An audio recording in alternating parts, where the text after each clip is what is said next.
విజయ్ కనక medals అన్ని మాట్లాడాల్సిన request చేస్తున్నాను. హాయ్ అండి, గుడ్ ఈవినింగ్ అందరికీ. Good evening. ఫస్ట్ ఇక్కడికి వచ్చిన మన ఆలీ అన్నకి, రవి భయ్యకి, ఇందాక వచ్చిన మనోజ్ అన్న అందరికీ స్పెషల్ థ్యాంక్స్ అండి.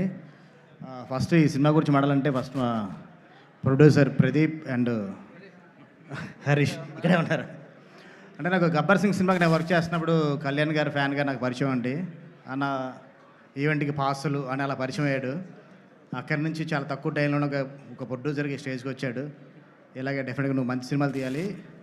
తర్వాత అంటే తనకి సాయిధరం తేజ్ గారు అంటే ఎంత ఇష్టం అంటే చిత్రలహరి టాకీస్ అంటే చిత్రలహరి అనే సినిమా తనకి చాలా బాగా నచ్చిన సినిమా సాయిధరం తేజ్ గారిది. ఆ సినిమా పేరునే తన బ్యానర్ పేరుగా పెట్టుకున్నాడు. అంత ఇష్టపడతాడు తేజ్ గారన్నా, కళ్యాణ్ గారన్నా, చిరంజీవి గారన్నా. కానీ ఒక మెగా ఫ్యాన్గా మీ అందరూ ఎలా వచ్చావు, నువ్వు కూడా అలాగే వచ్చావు, ప్రొడ్యూసర్ అయ్యావు. All the best and congratulations. And Harish అంటే చాలా అంటే ఈ సినిమా జరుగుతున్న టైంలో ఫస్ట్ సినిమా చేస్తున్నప్పుడు ఏ ప్రొడ్యూసర్ కనుక చిన్న టెన్షన్ ఉంటుందండి. నేను 2-3 సార్లు సెట్కి వెళ్ళినప్పుడు కూడా ఎప్పుడు లేదు ఇదే స్మైల్తో ఇలాగే ఉండేవాడు. ఒక 2-3 డేస్ మా సెట్కి వచ్చాడు, అప్పుడు కూడా ఇదే స్మైల్గా అలాగే ఉండి సినిమాని ఫుల్ క్వాలిటీగా తీసుకొచ్చారు. అంటే వీళ్ళిద్దరూ ఎంత ప్యాషన్తో ఉన్నారంటే ఎందుకంటే ఫస్ట్ సినిమా డైరెక్టర్కి అంటే కొంచెం బడ్జెట్ రెస్ట్రిక్షన్స్ అన్నీ ఉంటాయి, అవన్నీ కూడా లేకుండా చాలా మంచి టెక్నీషియన్లు ఇచ్చారు. మన ప్రొడక్షన్ డిజైనర్ బ్రహ్మకట్లి గారిని, డిఓపి మణికందన్ గారిని, మ్యూజిక్ రతన్ గారిని, ఇలాంటి టెక్నీషియన్స్ ఇవ్వడం మామూలు విషయం కాదు. మంచి టెక్నీషియన్స్తో ఒక మంచి అవుట్పుట్ తీసుకొచ్చారు. అలాగే మా డైరెక్టర్ రాము, తను మారుతి గారి దగ్గర అక్కడ పనిచేస్తున్నప్పుడు పరిచయం అండి. తను చాలా కష్టపడి ఈ సినిమాని సుహాస్ గారితో ఒప్పించుకొని ప్రొడ్యూసర్స్తో ఓకే చేసుకుని సినిమా స్టార్ట్ చేశాడు. డార్లింగ్ రాము డెఫినెట్గా ఈ సినిమాతో ఒక మార్క్. అంటే అందరూ అంటే రకరకాల సినిమాలు వస్తున్నాయండి. అంటే నా నాంది ఉగ్రం భైరవం లాగా లేదా కేజీఎఫ్ లాగా చాలా వేరే ఒక బిగ్ స్పాన్లో సినిమాలు వస్తున్నాయి.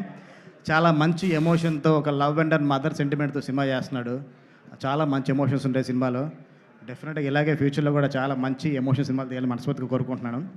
అంటే అలాగని చిన్న సినిమాలు కదా, పెద్ద సినిమాలు కూడా చేయాలి. నీ మార్క్ ఎక్కడ పోగొట్టుకోవద్దు. డెఫినెట్గా అంటే సాంగ్స్ చూసినా ఎన్ని చూసినా ఎంత ప్లెజెంట్ కూడా మనకు అర్థమవుతుంది కదండి. సినిమా డైలాగ్స్ కూడా చాలా బాగుంటాయి. ఆల్ ది బెస్ట్ రాము. ఈ సినిమాతో మాతో పాటు నెక్స్ట్ సినిమాలు కూడా నువ్వు గెస్ట్గా వచ్చే స్టేజ్కి రావాలని మనస్ఫూర్తిగా కోరుకుంటున్నాను. Thank you. And cast and crew అందరికండి, టెక్నీషియన్స్ అందరికీ ఈ సినిమాకి థియేటర్గా కొత్త అబ్బాయి పరిచయం అవుతున్నారని తెలిసింది. తను కూడా ఆల్ ది బెస్ట్ చెప్తున్నాను. అంత మంచి టెక్నీషియన్స్తో ఒక కొత్త అబ్బాయిని సెలెక్ట్ చేసుకోవడం చాలా ఆనందమైన విషయం అది. తర్వాత హీరోయిన్ తను జో సినిమా చూసినప్పుడు తన పర్ఫార్మెన్స్కి స్పెల్ బౌండ్ అయిపోయానండి. ఒక మంచి లవ్ స్టోరీ చేస్తే కనుక డెఫినెట్గా ఈ అమ్మాయి నేను హీరోయిన్గా తీసుకుందాం అనుకునేవాడిని. నాకన్నా ముందు ఒక మంచి లవ్ స్టోరీ రాసాడు రాము, ఈ అమ్మాయి తెలుగు పరిచయం చేస్తున్నాడు. చాలా మంచి పర్ఫార్మర్ అండి అమ్మాయి. All the best.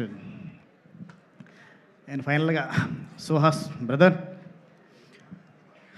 తను అంటే ఒక డిజిటల్ నుంచి అంటే ఒక ఇన్స్టాగ్రామ్, ఫేస్బుక్ నుంచి చిన్న చాయ్ బిస్కెట్లు చిన్న స్కిట్స్ చేసే దగ్గర నుంచి ఓటీటీ వరకు వచ్చి, ఓటీటీ నుంచి సిల్వర్ స్క్రీన్కి వచ్చి తను ప్రూవ్ చేసుకొని మనం బయట లాంగ్వేజ్ నుంచి మనం ఆర్టిస్ట్ని ఇంపోర్ట్ చేసుకుని ఉంటే తాను ఇప్పుడు వెళ్ళి తమిళ్లో ఒక సినిమా చేస్తున్నాడు. అక్కడ వరకు ఎదిగాడు. ఇంకా ఇక్కడి నుంచి ఇంకా నువ్వు చాలా ఎదగాలని కోరుకుంటున్నావు.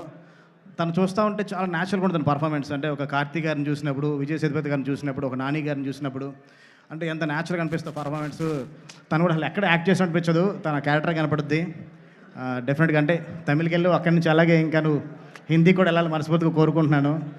ఎందుకంటే తను హీరోగా కన్నా తను చాలా మంచి యాక్టర్ అండి. ఒక యాక్టర్కి ఎప్పుడు ఎక్కడ ఏ లిమిటేషన్స్ ఉండవు, లాంగ్వేజ్ బార్గేట్స్ ఏవి ఉండవు. చాలా ఎదగాలని కోరుకుంటున్నాను. Thank you. అండ్ ఈ సినిమాకి పనిచేసిన టెక్నీషియన్స్ అందరికి కూడా బ్రహ్మ గురించి చెప్పుకుంటా, మా సినిమాల గురించి నేను చెప్పుకున్నట్టే ఉంటుంది. అండ్ లిరిసిస్టులు అందరికి కూడా all the best and thank you. Thank you so much. చాలా రోజుల తర్వాత ఉదయ్ భాను గారు మళ్ళీ ఈవెంట్స్ చేస్తున్నారు. థ్యాంక్ యూ అండి. ఒకటే చేశానండి, మళ్ళీ చేస్తానని గ్యారంటీ లేదా? రేపే ఈవెంట్ అనుకుంటాం, చేసే రోజు ఉండదు ఈవెంట్. అంత పెద్ద సిండికేట్ ఎదిగింది ఇక్కడ. సుహాస్ మా బంగారం కాబట్టి ఏదో చేయగలిగాం. Okay, thank you so much అండి. నిజం చెప్తాను మనసులోంచి, చేస్తా ఉన్న గ్యారంటీ లేదు. ఎనీవే